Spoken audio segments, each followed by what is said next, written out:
عزیز دوستو، قرآن مجید میں اللہ تعالیٰ نے اپنے محبوب پاک کی بڑی ہی عظمتیں بیان فرمائی، بڑی شانیں بیان فرمائی، حسن و جمال کا، معجزات کا، فضائل شمائل کا جگہ جگہ ذکر فرمایا۔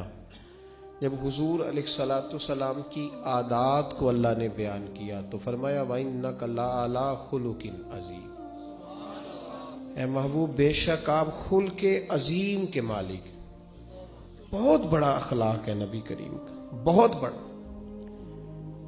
نبی کریم سید عالم صلی اللہ تعالی علیہ وسلم نے جو بیڑا اٹھایا ہے نا دنیا میں، اور حضور نے جو مقصد بیان کیا، وہ مقصد بھی نبی کریم علیہ السلام کا بہت بڑا۔ سڑک بنانا، یونیورسٹی بنانا آسان کام ہوتا ہے، لیکن انسانوں کی تعمیر کرنا بڑا مشکل کام ہوتا ہے۔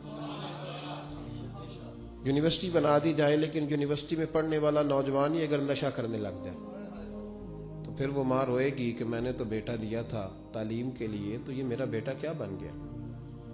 انسانوں کی تعمیر کرنا، ان کے اخلاق پر محنت کرنا، ان کی عادات کو سنوار دینا۔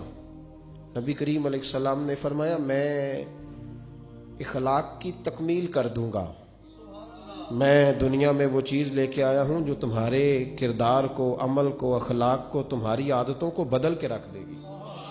کما ارسلنا فیکم رسولا منکم یتلو علیکم آیاتنا ویزکیکم، فرمایا میرے محبوب قرآن کی آیتیں پڑھتے جائیں گے اور تمہیں پاک فرماتے جائیں گے۔ دنیا میں سب سے ضروری کام انسانوں کی عادات کا ٹھیک ہونا ہے۔ بیوی اپنے خامن سے مطالبہ کرتی ہے، کبھی گھر میں بیٹھی ہے تو مطالبہ کر رہی ہے، کہتی ہے میں جتنے پیسے مانگتی ہوں آپ دیتے ہیں، میکے جانے کا کہتی ہوں تو گاڑی بھی دیتے ہیں، آپ کھانے پینے پہننے میں عام لوگوں سے زیادہ میرا خیال کرتے ہیں، آپ میری بڑی توجہ کرتے ہیں، لیکن ایک مجھے شکوہ ہے، جب آپ کو غصہ آتا ہے نا، میری بات کی سمجھ آ رہی ہے آپ حضرات کو؟ وہ کہتی ہے جب آپ کو غصہ آتا ہے نا تو آپ میری انسلٹ بڑی کرتے ہیں، کسی کا غصہ بھی مجھ پہ نکال، آپ اس طرح کیا کریں کھانا کم کر دیں، میں روکھی سوکھی پہ گزارا کر لوں گی لیکن میری بےزتی کرنا چھوڑ دیں۔ کرتی ہے مطالبہ کہ نہیں کرتی؟ کہتی تھوڑی پہ۔ خامد بھی کہتا ہے بیوی سے کہ تو اس طرح کر، کپڑے نہ بھی دھوئے گی تو میں 50 روپے دے کے دھوبی سے استری کرا لوں گا، بڑے ہوٹل بنے ہوئے ہیں، کھانا بھی مل ہی جائے گا، لیکن میرے ماں باپ کے ساتھ اپنا رویہ ٹھیک کر، تیرا وہ رویہ جی ہمارے مطالبات ہیں۔ ان سارے مطالبات کا معنی یہ ہے کہ اگر ہماری عادتیں نہ سنوریں تو جو ہمارے سب سے قریب رہنے والے لوگ ہوتے ہیں وہ ہمیشہ تکلیف میں رہتے ہیں، ہمیشہ ہماری عادتیں سہانے روح بن جاتی ہیں، آدمی پریشان رہتا ہے کہ یار یہ کیا کر رہا ہے، اور ہم خود بھی پریشان۔ آپ کو پتا جس آدمی کو جھوٹ بولنے کی عادت ہوتی ہے اس کی اماں بھی اس کا اعتبار نہیں کرتی، اس کی کمیٹی نکل بھی آئے وہ کہہ بھی دے کہ اماں تیرا پاسپورٹ جمع کرانے لگو عمرہ کرانے کے لیے، تو کہتی چل وے تو اندھی گلا کرتا رہتا ہے، تیری عادت ہی ہے، تو بولتا ہی جھوٹ ہے۔ اس کا مطلب ہے جھوٹ کی عادت اماں کا بھی اعتبار ضائع کرتی۔ صحیح کہہ رہا ہوں میں؟ تھوڑا تھوڑا بولتے ہیں آپ، باقی نہیں بولتے۔ ایسی یہ بات دنیا میں وہ آدمی کمزور نہیں کہ جو اپنی بیوی کے، وہ نکھٹو نہیں، وہ نکما نہیں، اس کا گھر بے آباد نہیں جو پیسے نہیں کماتا، بے آباد اس کا گھر ہے جس کی بیوی اس پر اعتبار ہی نہیں کرتی، وہ کہتی ہے تو ہے ہی اس طرح کا، تو ایک بات کے ساتھ 100 جھوٹ بولتا ہے۔ عادات جب تک نہیں نہ سنورتی، عادات، اور ہمیں خود بھی پتا ہوتا ہے کہ میری یہ عادت مجھے مروا رہی ہے ہر جگہ، ہمیں خود پتا ہوتا ہے، ہم محنت نہیں کرتے، جد و جہد نہیں کرتے، اور تھوڑی سی معذرت کے ساتھ جن کو اللہ نے توفیق دی ہے نا اصلاح کی، لوگوں پر جد و جہد کرنے کی، وہ بھی بس روز یہی بتاتے ہیں کہ میٹھا بولنے کا نام اخلاق ہے، میٹھا بولتے رہو چھریاں بھی مارتے رہو، میٹھا بھی بولتے رہو اور ناجائز بھی کھاتے رہو، میٹھا بولتے رہو۔ بھئی میٹھا تو بندے ٹریننگ سے بھی بولتے ہیں، ٹریننگ سے بھی بولتے ہیں، لاکھوں روپیہ تنخواہ ہوتی ہے جہاز کے عملے کی، لاکھوں میں، لیکن جو 9,500 کی ٹکٹ لے کے بھی جہاز میں چڑھتا ہے، جہاز کا عملہ اس سے بھی میٹھا ہی بولتا ہے۔ یہ اخلاق نہیں ہوتا، یہ ان کی ٹریننگ ہوتی ہے، یہ ان کی ڈیوٹی ہے۔ میری بات کی سمجھ آ رہی ہے؟ اخلاق کے حسنہ، عادات کا سنورنا اور میٹھا بولنا اخلاق کا حصہ ہے، لیکن کل اخلاق نہیں۔ یا آپ چلے جائیں سیالکوٹ کی کسی دکان سے، بہت مہنگی کپڑے والی دکان پہ جائیں، جس سیل مین کی 60,000 روپیہ تنخواہ نہ، اس سے کہیں تھان اتار کے دکھا، وہ دکھائے گا یہ نہیں مجھے چاہیے، وہ ایک اور دکھائے گا، نہیں تیرے پاس ہے نہیں، کہتے نہیں چچا ٹھہرو میں نے کچھ پیچھے بھی رکھے ہوئے، وہ بھی نکال کے لے آیا، سارے اس نے دکھائے، تو آپ نے کہا یار بیٹے تو نے میرا وقت ہی ضائع کرایا ہے۔ بھئی آپ کا وقت ضائع، وہ جو تھک گیا 100 تھان کھولا ہے وہ نہیں ضائع ہوا، وقت ہی ضائع، تیرے پاس نہیں۔ تو وہ پھر بھی نہیں سخت بولتا، کیونکہ اس کے مالک نے ٹریننگ کیا، اس کی سخت نہیں بول رہا۔ وہ کہتا ہے چاچا جی کل مال آنا ہے، آپ پرسوں چکر لگائیے گا، ایسے ہوتا ہے نا جی۔ تو یہ اخلاق نہیں، یہ کیا ہے؟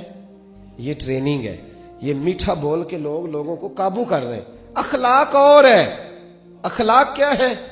اخلاق یہ ہے کہ تیرا ان پڑھ آدمی کے ساتھ رویہ کس طرح کا ہے۔ اخلاق یہ ہے کہ تو بوڑھے ماں باپ کے ساتھ بولتا کس طرح ہے۔ اخلاق یہ ہے کہ امیر آدمی ہو کے غریب کے ساتھ تیری طبیعت کس طرح کی ہے۔ اخلاق یہ ہے کہ تو سچ کتنا بولتا ہے۔ اخلاق یہ ہے کہ تو لالچ سے بچ گیا ہے اور تھوڑے پہ بھی تو نے صبر کرنا شروع کر دیا ہے۔ اخلاق یہ ہے کہ تو فٹافٹ تنگ نہیں پڑتا۔ مولا علی شیر خدا کرم اللہ تعالی وجہ الکریم سے کسی شخص نے کہا تھا حضور عقل مند کون ہوتا ہے؟ عقل مند، ہمارے زمانے میں آپ کسی کو بیوقوف نہیں کہہ سکتے، جو مرضی بھی ہو جائے، اور اگر آپ ناراض نہ ہو تو میرا تو خیال ہے تھوڑی سی زیادہ عقل مل گئی ہے بعض لوگوں کو۔ وہ جب باتیں کر رہے ہوتے ہیں تو مجھے یوں لگتا ہے کہ امریکہ کی حکومت بھی انہی سے پوچھ کے بنتی ہے۔ اتنا زبردست تبصرہ، اتنا جاندار تجزیہ، یعنی ہر آدمی کے کچھ باخبر ذرائع ہیں، وہ کہتا ہے میری رپورٹ یہ ہے، میری خبر یہ ہے، میری اندر کی کہانی میں بتاتا ہوں۔ بھائی بس کر دے، پہلے ہی بڑے چینل ہو گئے ہیں، اب تو ہر بندہ چینل کھول کے کھڑا ہو جائے گا تو کس خبر پر؟ اتنا رش ہو گیا ہے، لیکن آنسو پہلے سے زیادہ ہو گئے، درد پہلے سے زیادہ ہو گیا، فاصلہ بڑھ گیا۔ ہمارا وہ جو اصل اخلاق اور کردار ہونا چاہیے۔ مولا علی رضی اللہ تعالیٰ عنہ سے کسی نے کہا تھا حضور عقل مند کا آدمی کون ہوتا ہے؟ میری باتوں کی سمجھ آ رہی ہے؟ یہ نوجوان ذرا غور کریں، عقل مند آدمی کون ہوتا ہے؟ تو حضرت علی فرمانے لگے جسے جاہلوں سے گزارا کرنا آ جائے، جو ان پڑھ آدمی سے گزارا کرے۔ دیکھیں نا بھئی، یہ تو بڑا آسان کام ہے کہ بندہ کہے جی اس گاؤں میں کوئی پڑھا لکھا نہیں جی، جاہل ہے سارے، یہ تو آسان کام ہے، جان چھوٹ گئی، ختم ہو گیا، سارے جاہل ہیں، میں اکیلا پڑھا لکھا ہوں، میں کیا کروں؟ چھوٹ گئی جان۔ میری طرح جس نے کچھ چند دن مدرسے میں گزارے وہ کہے جی بس کوئی پتہ نہیں لوگوں کو دین کا، تو چھوٹ گئی جان، ختم ہو گئی بات، کسی کو بھی نہیں پتا، سب جاہل ہیں۔ یہ جو لوگ اکثر ٹریول کرتے ہیں نا، جہازوں پہ آتے جاتے ہیں، ان کی کچھ عادت، اور کوئی آدمی بھی جو کام کرتا رہتا ہے وہ اس کے اندر یوز ٹو ہو جاتا ہے، اور جو نیا جاتا ہے اس کے لیے ذرا تھوڑی سی مشکل ہوتی ہے۔ میں نے دیکھا ہے بالخصوص حج عمرے کی فلائٹس میں، میں نے دیکھا ہے بوڑھے دیہاتی لوگ وہ سمجھتے ہیں ایک بس میں بیٹھے ہیں، جو سامنے سیٹ آئی اسی پہ بیٹھ گئے۔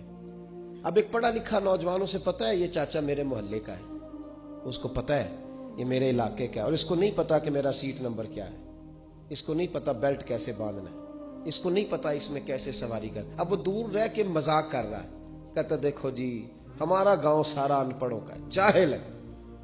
میرا دل کرتا ہے اسے کہوں نہیں بھائی تو جاہل ہے، تو جاہل ہے، تو ان پڑھ ہے، اور یار اگر تو پڑھا لکھا ہوتا نا تو جب یہ بابا جی جہاز کے دروازے پہ آئے تھے تو آگے اٹھ کے ان کا ہاتھ پکڑتا۔